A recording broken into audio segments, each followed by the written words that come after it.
Subscribe to our YouTube channel and don't forget to press the bell icon to get all the latest updates.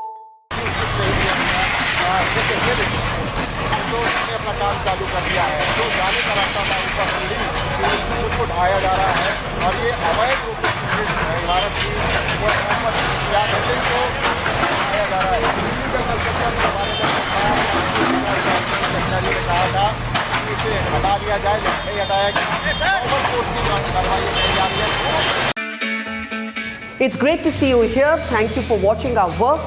If you haven't subscribed yet, don't forget to click the bell icon and subscribe to Mojo Story and support independent, robust journalism.